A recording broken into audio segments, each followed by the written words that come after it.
জিনিসগুলোকে অ্যাড্রেস করে আমাদেরকে কমিউনিকেশন কনফিডেন্স বিল্ড করার জন্য এই প্রোগ্রামটা হেল্প করবে। আসসালামু আলাইকুম সবাইকে, সম্মানিত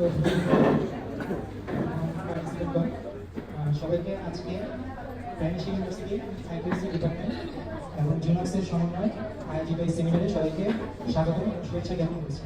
আজকে এই প্রোগ্রামের উদ্দেশ্যটা হচ্ছে আমাদের যাদের মেয়েরা আছে তারা যাতে আমাদের আরএনজি এবং টেক্সটাইল সেক্টর সহ অন্যান্য সেক্টরে একটা ভালো পজিশনে আসতে পারে সেরকম একটা প্ল্যাটফর্ম তৈরি করা। আমরা বিশ্বাস করি যে প্রত্যেকের ভিতরেই কিছু পটেনশিয়াল আছে, তো এই পটেনশিয়াল বা সম্ভাবনাগুলোকে কাজে লাগানোর জন্য দরকার উপযুক্ত একটা প্ল্যাটফর্ম বা একটা সুযোগ। তো আমি জুনাক্সের কাছে কৃতজ্ঞতা জ্ঞাপন করছি বা প্রকাশ করছি যে তারা এরকম একটা প্ল্যাটফর্ম প্রোভাইড করতেছে যে আমাদের টেক্সটাইল এবং প্রাইমেশিয়াল বিভিন্ন ডিপার্টমেন্টের মেয়েদের জন্য যাতে তারা তাদের সম্ভাবনাকে কাজে লাগাতে পারে এবং দেশ এবং জাতির জন্য কিছু একটা বেটার করতে পারে। তো আমি জুনাক্স এবং প্রাইমেশিয়াল আইটিসি ডিপার্টমেন্ট এই প্রোগ্রাম আয়োজনের জন্য সবাইকে ধন্যবাদ জ্ঞাপন করছি। এবং যেহেতু এটা জুনাক্সের আয়োজিত একটা অনুষ্ঠান, এই জন্য অনুষ্ঠানটাই সার্বিক পরিচালনার জন্য আমি এই অনুষ্ঠানের দায়িত্বভার জুনাক্সের প্রতি জ্ঞাপন করছি। Thank you. গুড মর্নিং, আসসালামু আলাইকুম সবাইকে।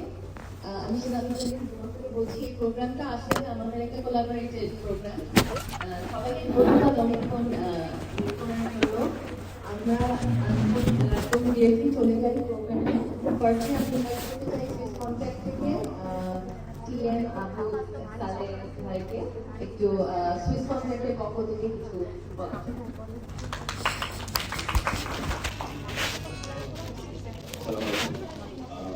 সবাইকে ধন্যবাদ আসার জন্য, স্পেশালি বিসিএস এবং প্রাইমারি সুইস কন্ট্যাক্ট একটি সুইজারল্যান্ড বেস ইন্টারন্যাশনাল কর্পোরেশন।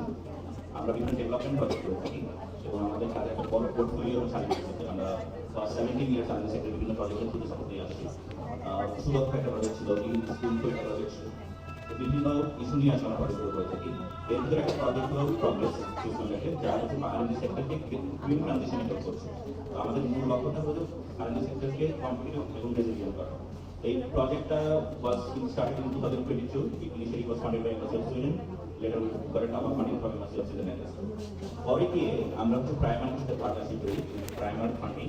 আমরা একটা এনজিও প্রোগ্রাম লঞ্চ করি। এখানে আসলে আপনারা দেখবেন যে আমরা বলি যে আর্মি সেক্টরে 55% উমেন কাজ করে, although it's of main dominated industry because management সিস্টেমে এখনো হচ্ছে ছেলেদের ডমিনেশন। তো এখানে আসলে মেয়েদের আসলে কীভাবে নিয়ে আসা যায়, তো আমরা এই জন্য প্রাইমার এবং জোনাক্সের সাথে কোলাবোরেট করছি। জোনাক্স অনেকদিন হলেও বিভিন্ন টপ কর্পোরেটগুলোর সাথে কাজ করছে এবং তাদের জন্য আসলে টপ ট্যালেন্টগুলো তাদের ফ্যাক্টরির জন্য হায়ার করছে। যে তো আমাদের আইডিয়াটা হলো যে